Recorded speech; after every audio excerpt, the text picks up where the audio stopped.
Now that's Huggie Pacino certified.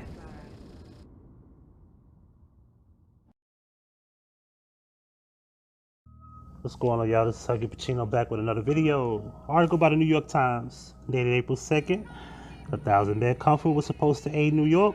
It has 20 patients. 20. Can you believe that? The Navy ship Comfort has been docked at Pier 90 in Manhattan since its arrival on Monday. Alright. Since were the expectations for the Navy hospital ship USNS Comfort that when it chugged into New York Harbor this week, throngs of people momentarily forgetting the strictures of social distancing crammed together along Manhattan's west side to catch a glimpse. On Thursday, though, the huge white vessel, which officials had promised would bring succor to a city on the brink, sat mostly empty, infuriating executives at local hospitals. The ship's 1,000 beds are largely unused. It has 1,200 member crew, mostly idle. Idle. Can you believe that? Idle. There's no.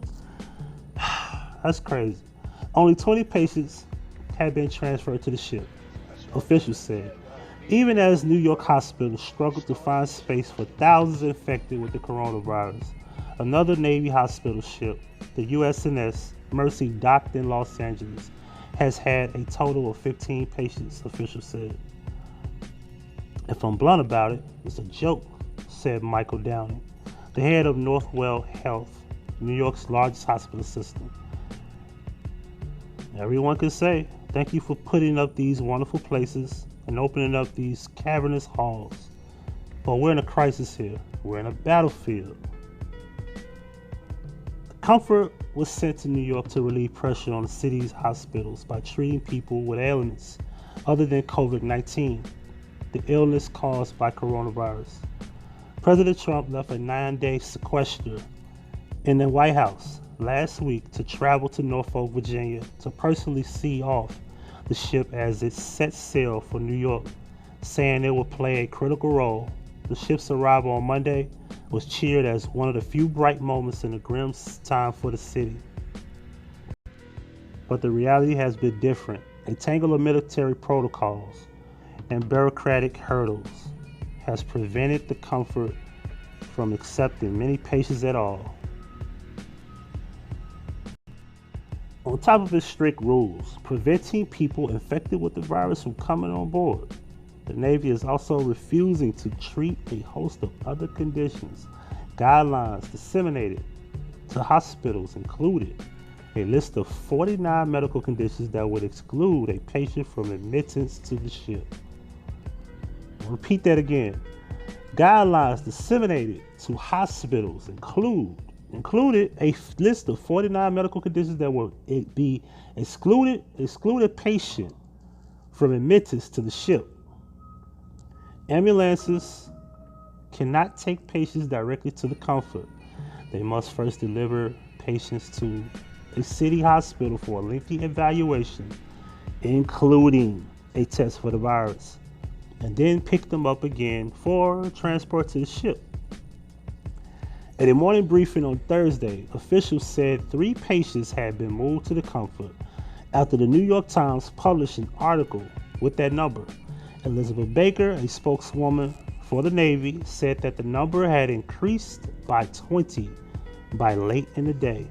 We're bringing them on as fast as we can bring them on, she said.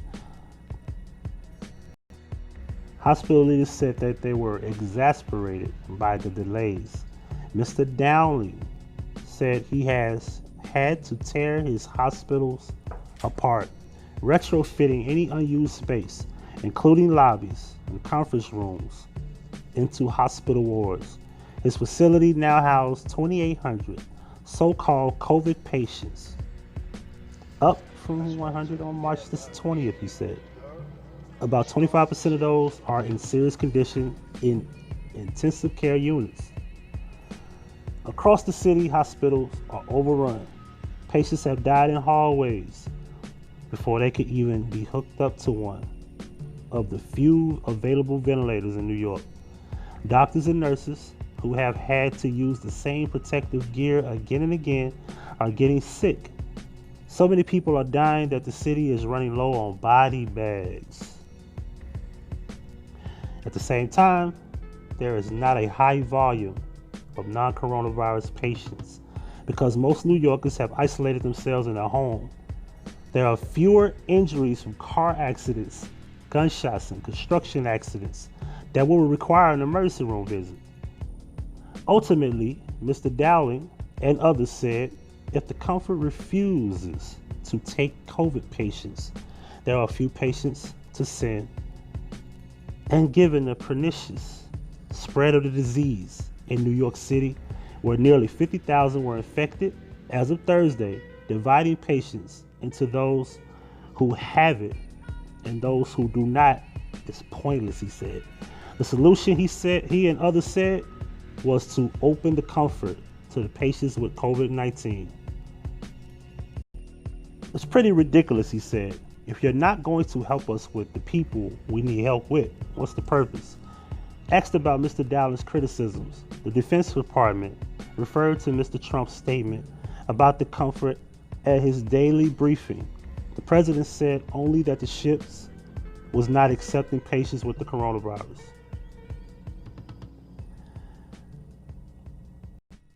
Late Thursday, Governor Andrew M. Cuomo of New York reached an agreement with Mr. Trump to bring COVID patients to the Javits Convention Center in Manhattan, another alternative site operated by the military with 2,500 hospital beds. I asked President Trump this morning to consider the request and the urgency of the matter, and the president has just informed me that he granted New York's request. Mr. Cuomo said in a statement, there was no word about doing the same with the USNS Comfort.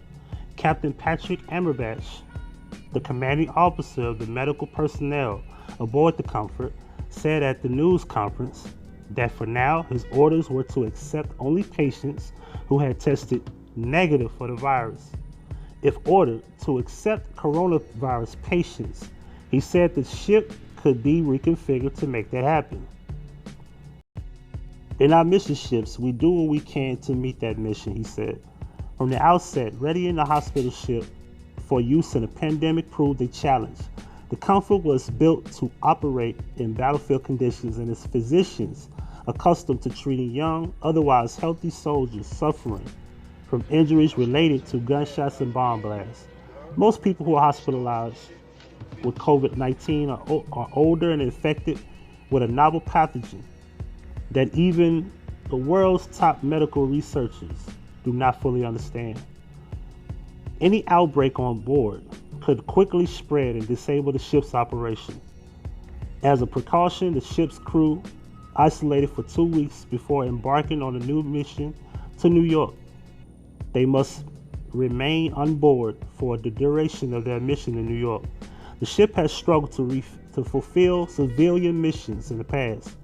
After Hurricane Maria pummeled Puerto Rico in 2017, the Comfort was sent to relieve overextended hospitals, but ended up treating only a handful of patients each day.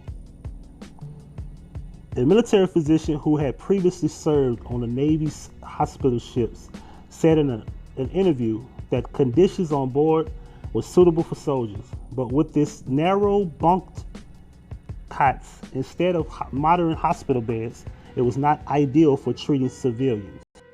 Though military physicians are accustomed to battlefield situations, they are well trained and should be able to handle strains of the pandemic if ordered to treat patients with the coronavirus, he said. As military doctors, he said they would absolutely do their best. I tell you one thing about this, man, is I'm not in New York, and if anybody's in New York, if you feel free to express what you think about this article. I just find it strange that the way they're handling things in New York, based on the information they give us. But if anybody got their feet on the ground, feel free to leave a comment and make sure you share this. Let us know your thoughts and opinions. This is Huggie Pacino for the Huggie Pacino Effect. I'm out.